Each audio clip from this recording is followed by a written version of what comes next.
We're back, we're live, we're Think Tech Talks here on a given Friday, talking about community matters, history in this case, American history. And the subject of our show is I'd Rather Die, which is the title of a book otherwise called Rape in the Civil War by independent author Kim Murphy.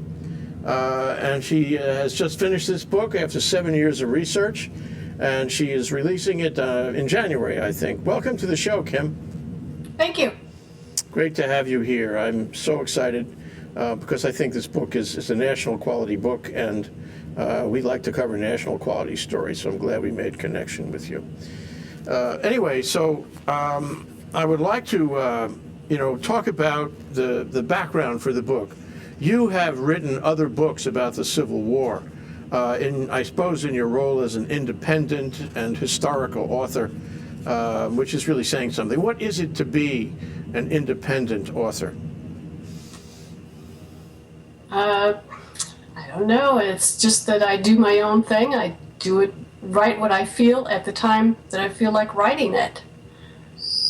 Were you trained in journalism or literature? No, actually, my degree is in anthropology. So well, that's close to history. Ancient history. When did you start writing in your life, Kim? Well, I've been writing forever. Yeah. And so you decide you want to zero in on a particular period in time, history. I guess you've written history books in large part. And you say, well, let's see what I understand about this period, and then I'll go do a little research, and then I'll drill down and do some more research, and I'll find something that really hasn't been covered before. It's kind of like journalism in retrospect. And I'll zero in on something that the public should know about today. I mean, am I right about that? How do you look at it when you start the project? Well, most of my work has been fiction. Mm-hmm. And so that's quite different than this book. Yes.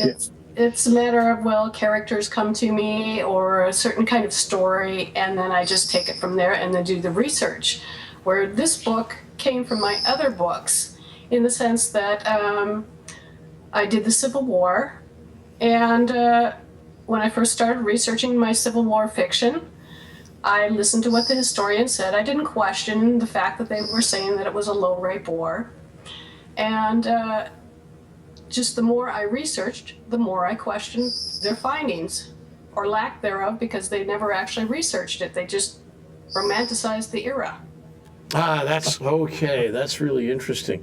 So who are the people you're talking about who made the statement, who sort of perpetuate this notion that it was a low-rape war? Who are those people? It was the Civil War historians. Mm-hmm. These are nonfiction writers who do scholarly work on the Civil War, yeah? Correct. That's very interesting in the sense that you would expect a scholarly work to be accurate in that department, and yet you found that a number of scholarly works were missing the boat. Am I right? Well, most of them didn't actually research it all that much. They just found records where certain soldiers had said, well, they didn't see it personally, so they kind of leaped from that. I don't think it was anything, I can't think of the word, but that they were weren't trying to deceive or mislead anybody. They just hadn't looked at the point. Correct. Yeah. So now you looked at the point. What made you think that maybe these statements and assumptions that it was a low-rape war? What made you think that was questionable? What made you question it? Well, for one, they hadn't researched how rape was looked at in the 19th century. And for one, neither side on the war considered it rape if it was a black woman or, say, a Native American woman. And so then it came into the question, well, it meant specifically white women. Okay. What tipped you off, though? What tipped you off that there was more here than met the eye? What tipped you off that that it was worth a serious research effort to find out more on this question? Well, it was nothing specific. It was just the more that I had researched the war, that it was like any other war in that regard, that these things happened. And Well, I also came across what is called the official records. It's 100 and some volumes of the official reports of the war, both North and South. And I kept finding little bits here and there because they mentioned how the where there was a lot of I'm trying to think of the word again, but how they would go in and burn things and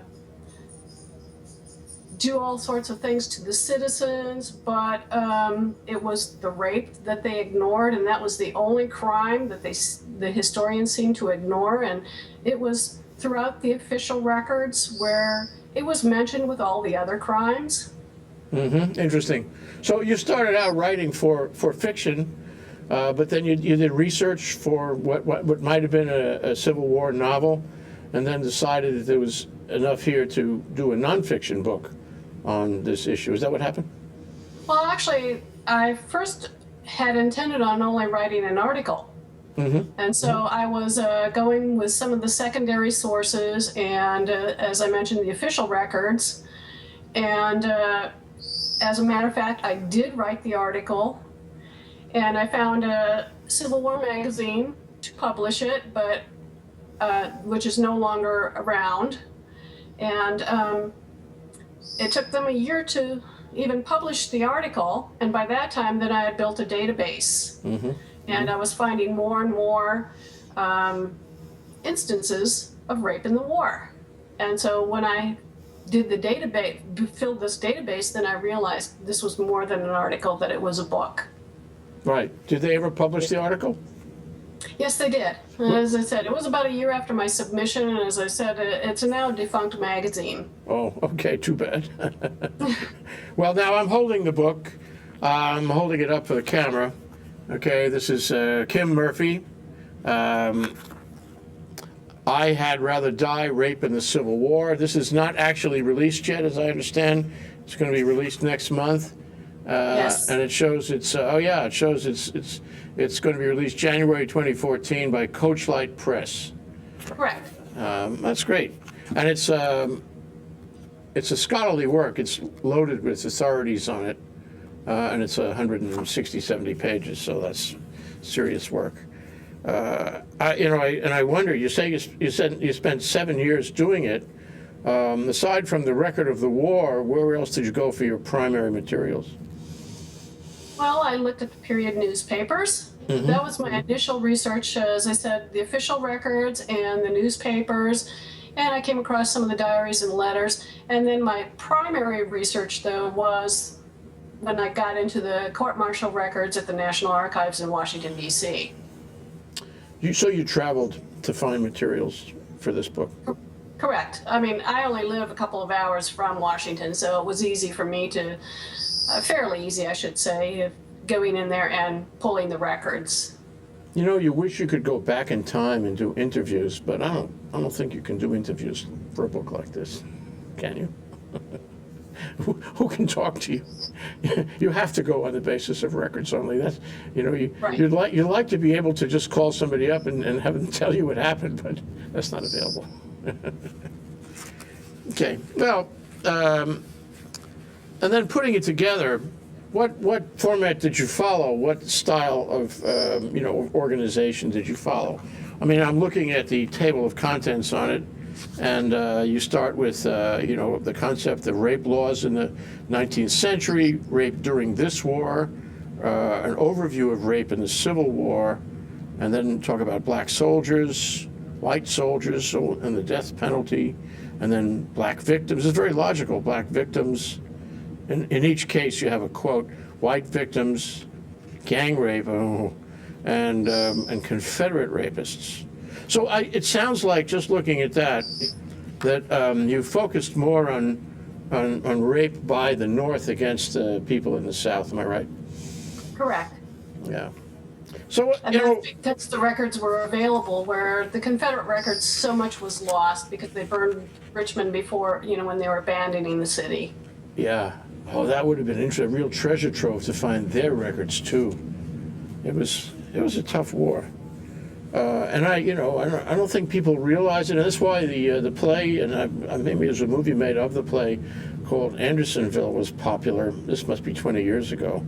But that was a study of cruelty between, members of a war, brother against brother, who, and I guess Andersonville was a Union prison, wasn't it? Or was it a Southern prison? Do you recall? It was a Southern prison.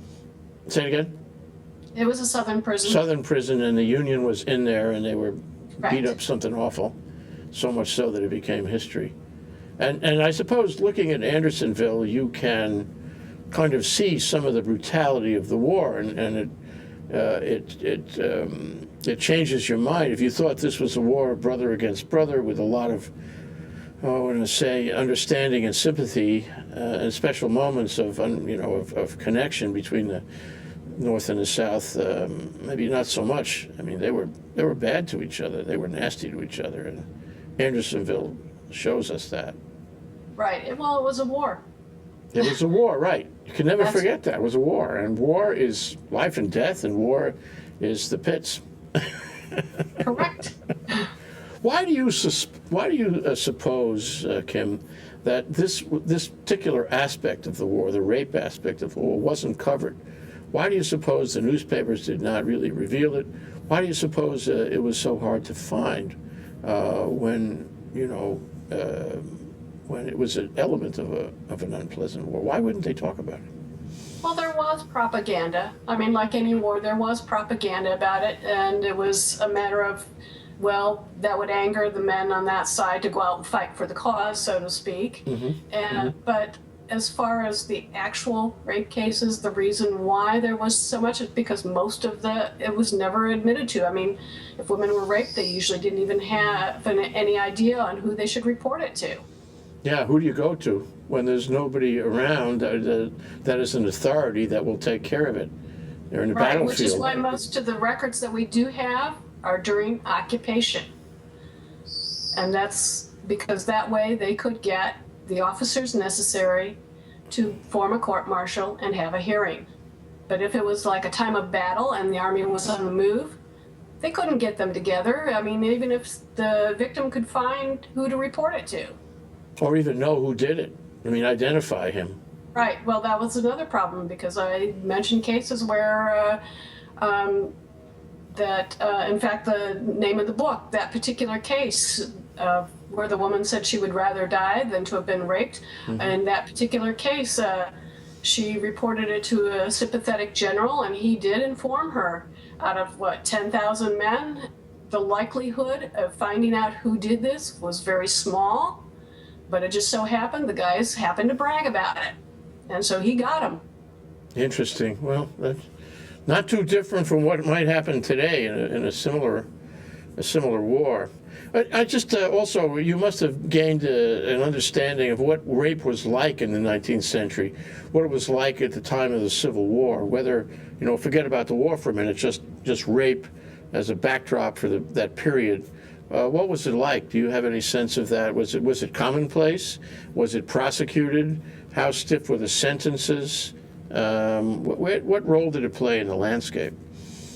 Well, the sentences weren't very stiff if they were even given any sentence.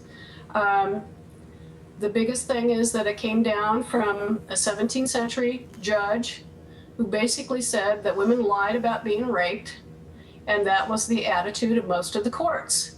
So most women did not report it. They essentially had to prove they had been raped, and they also had to resist their attacker. And if they did not resist enough, then it was not considered rape. That's really a primitive view of the thing. But it's not completely out of sight, out of mind, because I think to some extent that exists today. Although there's some changes. There's a bill in Congress right now, I don't know if you're familiar with this, about rape in the military, and they're gonna sort of enlighten that whole process right now. I think I've had military women come to me about this book. Yeah. Well, and it could be that we are going to deal with this question, a question we should have dealt with a long time ago, now, or even as we speak. Kim, how about that? Maybe your book had something to do with it? I don't know about that, but hopefully they do deal with it. So anyway, I want to go back to the nature of the times. You know, if I'm a foot soldier, you know, just traveling down the back roads with my buddies, carrying my rifle and bayonet in a small platoon, you know, in the Civil War, how free am I to wander around, get in trouble, do bad things, and not be caught, not have my officers care about this? And I just posed that question to you before the break. We're going to take a short break, and then we can come back and try to get an answer. Okay. That's Kim Murphy, an independent author who wrote a book called I Had Rather Die, Rape in the Civil War. And we're discussing that book and what it means today here on Think Tech Talks Community Matters. We'll be right back. We want to thank our underwriters. Hawaiian Electric Company and its affiliates Maui Electric on Maui and Hawaii Electric Light Company on Hawaii Island are deeply committed to the communities they serve. Galen Ho is a senior executive of BAE Systems, a global defense, security, and aerospace company. The High Tech Development Corporation, the state's leading technology agency, attached to the Department of Business, Economic Development, and Tourism. Castle and Cook Hawaii, with a time-honored legacy that spans more than 160 years and revolves around its mission of investing in Hawaii, creating communities, and providing for the needs of our state. Hawaii Gas, formerly the Gas Company, a proponent of the Liquefied Natural Gas Initiative, helping Hawaii achieve its transition to clean energy and a better energy future. Collateral Analytics, a Hawaii-based tech company empowering the real estate industry with greater and faster access to the tools and data they need to make better informed property investment decisions. I'm Nicole Horry. Thanks so much for joining us on Think Tech. I'm Maria Kashem. See you next time. We're back. We're live. This is Think Tech Talks, broadcasting from the Pioneer Plaza in the core of downtown Honolulu. Discussion of community matters with Kim Murphy, who joins us by Skype from Virginia, talking about her book, which is about to be released in January. It's about rape in the Civil War. It's called I Had Rather Die. And the question left hanging was, you know, what was it like to be in the Army in those days? It was only the Army. It was only foot soldiers and some guys on horses, I suppose. It was a different time, which I think we have trouble fully appreciating what it was like to be a soldier in the Army. And maybe we need to know to understand, you know, how these rape incidents took place. What did you feel? What did you find about that? How was it to be a soldier then? Well, it depends on who the officers were as to how disciplined they were. But even so, I mean, they were allowed to go on foraging expeditions to look for food and the like, which sometimes they bought and sometimes they stole. Mm-hmm. And I mean, so that gave them a certain opportunistic way of having the crime of rape. Yeah, I think that's really an important point, that the supply line was not a perfected science at the time. They were in a country that had a certain amount of food available. They didn't have a supply line, and they wouldn't necessarily be able to rely on one, so they foraged. That means they went into people's homes and took food by force and took what they wanted. It's a take what you want mentality. Well, sometimes they did pay for it, because I know I ran across some cases where the women actually were not afraid of them in the beginning because they had come by and bought supplies before, and so they weren't afraid, you know, so they didn't always take. I mean, there was a lot of it, though, there's no doubt about it. Well, how did that deteriorate from it? And I can't imagine the psychology of it. So they come in one day and they spend money, and they're very, you know, solicitous and respectful, and they buy food and feed the platoon. Next day, they're doing violence. How does that degrade that way? I really don't know. I mean, in that case, I guess the problem is the crime of rape is an opportunistic one. So a lot of times it's a matter of, well, they can get by with it. So yeah, there was a moment when it seemed possible. Yeah. The backdrop also is that if you're in a war where you're likely to, get shot up and infected and killed, puts a certain amount of tension on your life. Right. Well, and also during times of occupation, there's often a lot of alcohol flying around, so that also causes more problems then too. Yeah. Let's talk about the occupation. When you say occupation, what do you mean? This is during the war, before the the surrender at Appomattox, or? No, they're not in an active battle situation. That they would be in a certain area, waiting for their next orders before they move out. That is a period of occupation. So there are certain areas where the armies are at that time, and again, that is considered occupation. So where the soldiers exist, then they can move in on the civilians. Yeah, because they're in charge. Right. And they have this kind of de facto control over the area and the people in the area, and they can essentially do what they want. Exactly. Was there a limit on that? I mean, it seems to me that just as a logical matter, the commanders in that area would have been responsible for the good order and discipline of their troops, and one of their obligations would have been to avoid, stealing food, avoid taking advantage of people, and certainly doing brutality to them. So in your travels and your research, did you find the rules that ostensibly applied, the rules of occupation, if you will? Well, yeah, they had the rules, but again, how are the officers there to be in every place at every minute, so there's no way. And two, some of the officers were doing it themselves. Interesting. So it sounds like a culture point. It sounds like the Army really wasn't sensitive to this issue, that, it was widespread. I mean, if you compare, for example, what happened in the Civil War with, the level of rape in Afghanistan or Iraq, there would be no comparison, because the rules, whatever they say, the rules are going to be applied, and the world is watching. And you can't do much of that without getting into serious trouble as a commander. But in the Civil War, it sounds like there was a culture point in the Army where it just wasn't that important to enforce those rules. Am I right? I don't really know whether that's necessarily true. It's like any war. It depends on who the commanders were and the officers in charge, and so that makes a big difference as to who's disciplining whom at the time. Yeah. Did you find cases of rape with officers? Did you find cases involving officers who were disciplined for not controlling the rape? Yes, I found both. I found officers involved in it, and they were usually given a slap on the hand or told that it really wasn't rape again. I also found where at least one where the Army got his regiment or whatever got out of control, and there was quite a bit of a stir about that, and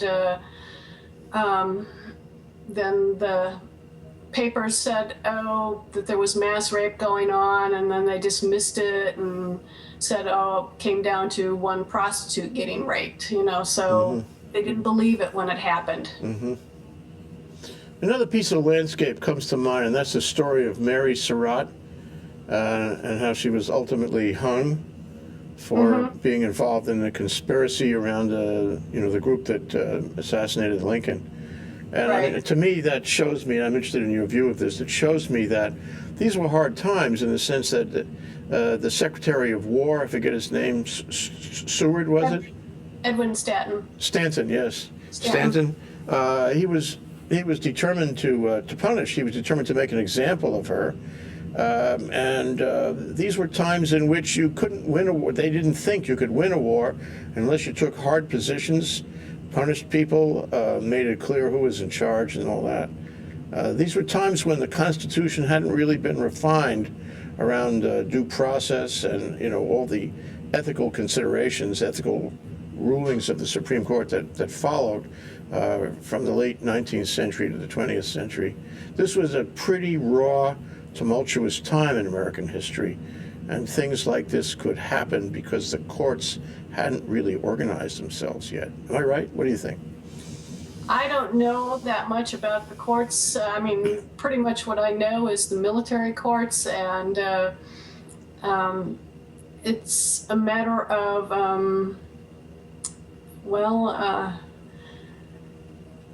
I did do some of the civilian research as to rape laws, but I didn't do it, I didn't study the courts in general. Mm-hmm.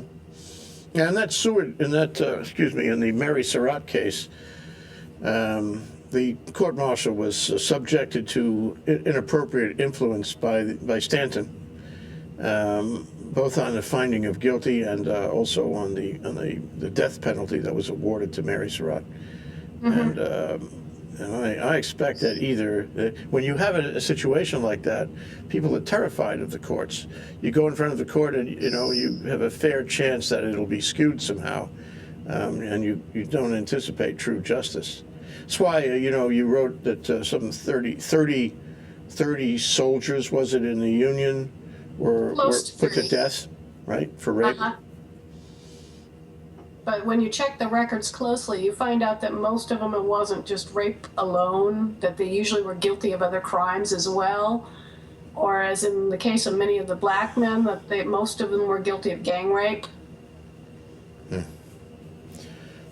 So, you mean these are? Well, tell me about the gang rape that you wrote about.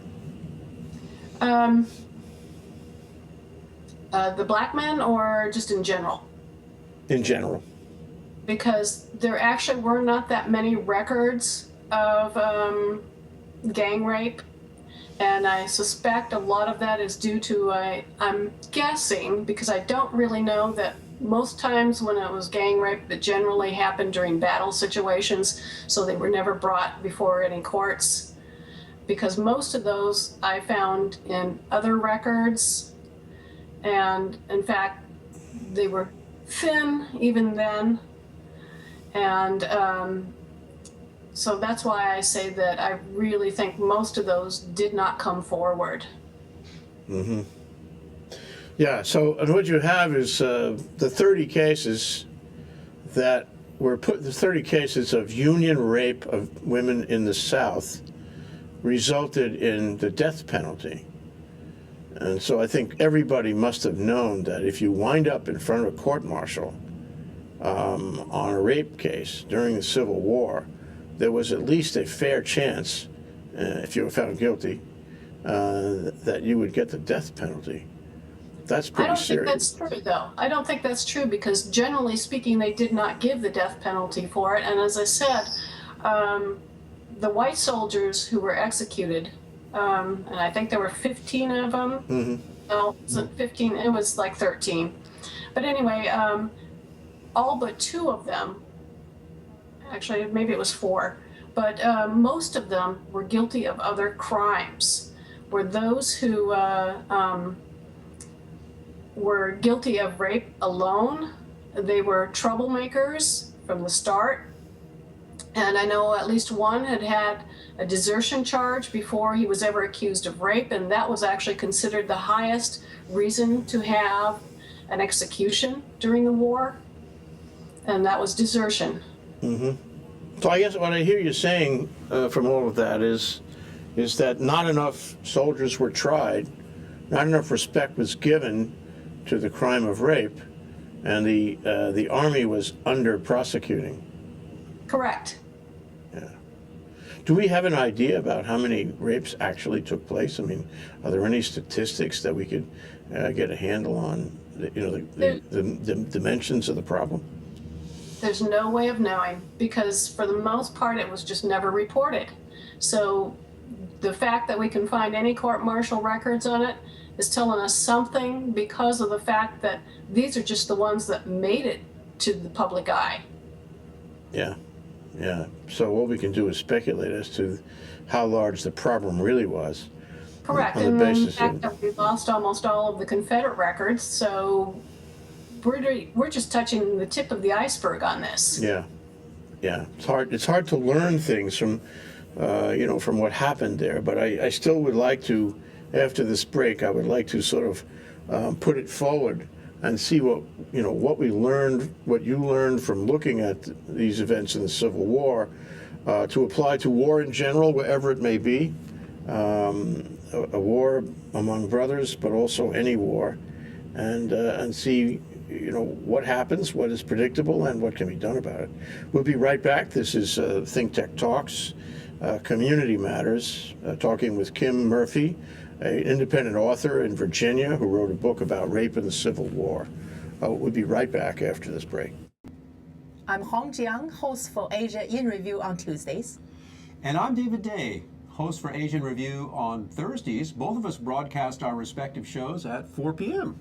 And my topics tend to deal with questions related to environment, culture, history, and sometimes human rights.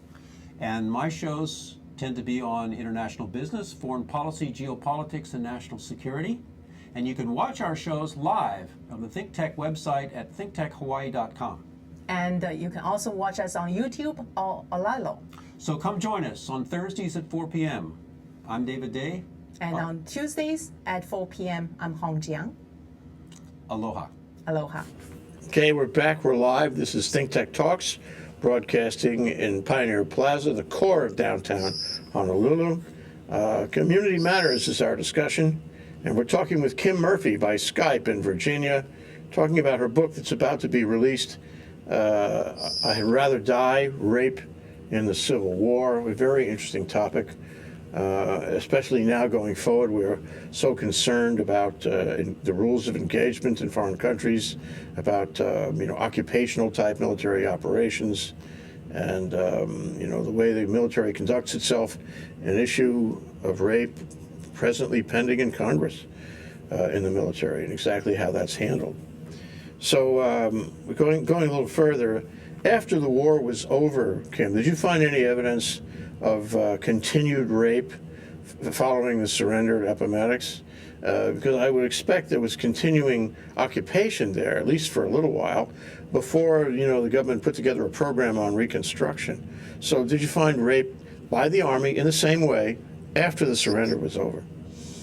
I really didn't check into that too much. I did find some cases of where there was some Confederate guerrillas who were involved in it after the war, but I can only actually surmise what happened, and I do suspect that it still continued, since you did have the occupation of the Army, that it continued afterwards. But I did not specifically look into the records to find out myself, since I was focusing on the war. Now, you mentioned a minute ago about the guerrilla, Confederate guerrillas, and indeed there's a chapter in your book about rape by the Confederates rather than the Union. What were the opportunities? How did it differ when you found evidence of rape by Confederate armies or guerrillas? Well, the difference is, again, because we lost so many of the records, we really can't come to any conclusion. But where we have found records were, like, as I mentioned, the guerrillas, and that wouldn't be uncommon when you have guerrilla warfare. And the other places were when they went north, and you would find occasional mentions there too. So see, they were out of their area, so of course you would find some of the records there. But again, because we cannot specifically get more detailed records, we can't really make any conclusion about it. Yeah. But, up till now, at least in my mind, we've been talking about rape in the South, in the war zone, if you will, where the Union was there battling the Confederates, and the rape was by the Union. Now, we're talking about maybe the Confederates crossing the line into the North, and they, as an extension of their animosity toward the North, they're raping women in the North in the same way that the Union soldiers were raping women in the South. But I guess one question that comes to mind is, were the Confederates raping their own women, or was that sacrosanct? Was that something that they would not do, that just wasn't, that wasn't really likely? I did find one record where there was one case in Richmond where he was raping his own, a woman from Richmond. And I know there are at least a couple more, but again, it's because the records are so sparse that we just can't really say what happened. Mm-hmm. But it does suggest, that when you unleash the fury of war, the rape can happen even in your own, in your own territory, even not in enemy territory. Exactly. It's war, but it is also more common, though, if you are on enemy ground. I mean, in relationship to modern day wars, they've shown that.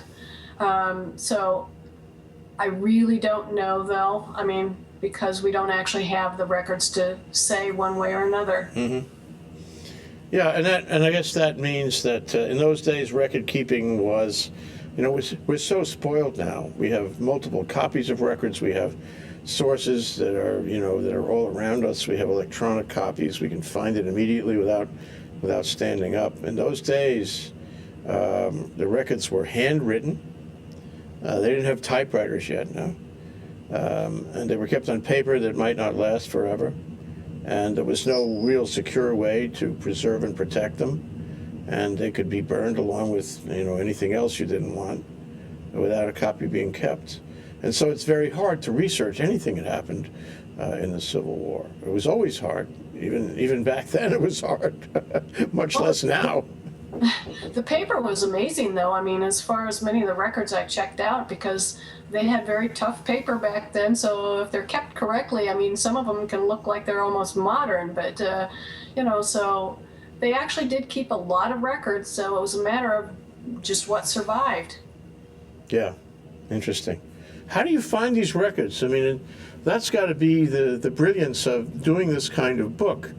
You wake up in the morning and say, well, I think I'll find some records about rape in the Civil War. Where do you begin? Well, there are some public records about what the different military court-martials were held for, so that's kind of what you go through, and then you just pull the records from the ones you need. I mean, that's what I did, and yeah. I know there's about 450 cases for rape in itself. I did not pull that many because I wasn't going to write about every single one. Mm-hmm. But what's interesting is, so you find for sure, you have a court-martial record of trial. I don't know if they had transcripts of everything that was said in those days, but you have. Yes, they did. Say? Did they? Yes, they did. Uh-huh. I mean, really? Those transcript records are very detailed. Interesting, like word for word. Pretty much. They tried to write. Court transcribers tried to write everything down that they could. So now you have this record. And you can go to the newspaper, for example, in the same area as this had taken place, that the court-martial had taken place, and see, whether the civilian reporters, knew about it, whether the civilian reporters, wrote about it, and what they wrote, whether what they wrote was an accurate statement, reflecting, what had happened in a proceeding that was presumably public, because court-martials are public, I think.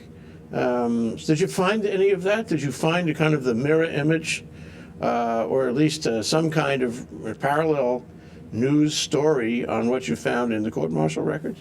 Occasionally I did. Not too often, but I did occasionally, and that actually enhanced it because of the fact that I could see how others were viewing it as well. Yeah.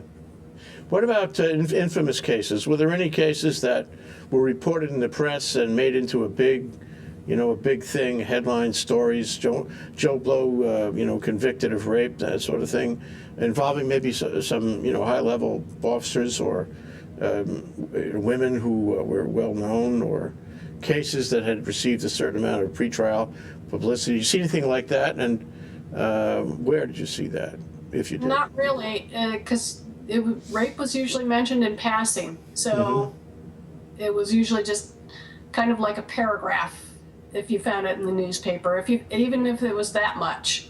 Interesting. And does that tell you that the society, say the civilian society, really didn't want to dwell on this? It was just one of those vagaries of war, and they'd rather not talk much about it? I mean, is that the impression you got? I don't really know, because I have no idea, what their impressions were when they read the newspaper, so I don't know. You also have to remember that this was the first war where they really had photographs of it. I mean, because there were photographs during the Mexican War, but Mexican-American War, I meant. But the Civil War was the first one where the battlefields were essentially brought home because of the fact that they had the photographers going out and photographing it and then bringing it back to home so they could see what war really was. Yes, and you know what that suggests to me, and I'm interested in your reaction, is that we were exploring, experimenting. This was a journalistic laboratory, really, in those times. That these guys had cameras for the first time on the battlefield. That you see all those pictures of the officers sitting around in tents in the 1860s, and the press had a place on the battlefield. They were effectively embedded with the troops on the battlefield, and so we were experimenting with how you cover a war with cameras. How you cover a war when you have a number of journalists, present on the battlefield, it seems to me, just I'll throw this idea at you, is that we were learning about the war itself, the battle that was going on, the preparation for the battle, the result from the battle, the cleanup after the battle. We were not focusing on the social justice issues, around the battle, and therefore. The rape issue was not primary in the adventure of the press. In the laboratory, the press, had generated following the action. What do you think about that? I don't know, because most of the pictures were not usually in the newspapers. They tended to have what was going on the war front, more so because the pictures were usually just brought back home where they could see them. Travel pictures. Exactly. Okay, that's Kim Murphy. She wrote a book which is about to be released, which is called, and I'll show it to you again, I Had Rather Die, Rape in the Civil War. We're here on Think Tech Talks. I'm your host, Jay Fidel. We're talking about community matters here on Think Tech Talks, and we'll be right back after this last break. Aloha, I'm Jay Fidel for Think Tech. For nearly half a century, the Hawaiian Foreign Trade Zone, number 9, has brought the benefits of the Foreign Trade Zone program to Hawaii businesses and entrepreneurs. DBED, the Hawaii Department of Business, Economic Development and Tourism, operates Hawaii's Foreign Trade Zone program. It does so to encourage international business and economic development. The Foreign Trade Zone mission is to increase the amount of international trading activity in Hawaii, thereby providing employment opportunities for the residents of our island state. For more information, see ftz9.org. I'm Jay Fidel of Think Tech. Mahalo. We're back. We're live. I'm Jay Fidel, host of Think Tech Talks, talking about community matters with Kim Murphy, who joins us by Skype from Virginia, talking about her book that is about to be released. She's the author of I Had Rather Die, Rape in the Civil War. And as we left it, Kim, and talking about what we could learn from your examination of this issue in the Civil War, either about the American society, about war, about the way the battlefield works, the way that troops feel as they engage in hostile territory. Don't tell me war is hell. We already know that. Yes. What can we learn? Well, I think as far as the issue of rape, I think actually very little's changed. It's still going on, and it's just swept under the rug. Yeah. Well, so, my brother, Gene Fidel, is a military justice lawyer and teaches that subject in Yale. And he was a military justice defense practitioner, if you will, in Washington for a long time. And he's been involved in this kind of litigation, and he tells me what's going on, and I read myself what's going on in Congress. So this issue is, it's been essentially a quiet issue up till now, Yes. where the commander could excuse a military man from rape pretty easily, and he could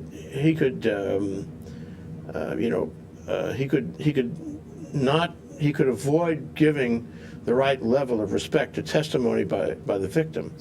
And I think that's going to change. I think it is changing. I think there's legislation that's just on the cusp now, which we may both find out about at the time your book is released. Now, won't that be interesting? Kim Murphy's book is released and the laws changed. There you go. That would be great. It also goes to the nature of war. I mean, the Navy, for example, is an example of the same thing. In the 17th century, when a ship took off from, say, Britain, the commander had his orders sealed in wax, and as the ship left the dock, he would read his orders, and then he was free to execute them in any way he wanted. He was really not accountable until he got back, and he could get in some real trouble if he wanted. But he was the master of the ship.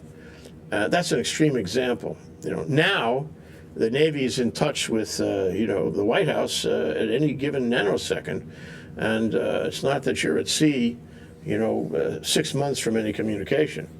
You're immediately in communication. And it's the same thing with the Army. Although they had telegraphs in the Civil War, I think the commanders were largely free to operate. I don't think the communication was all that good. It wasn't. Say again?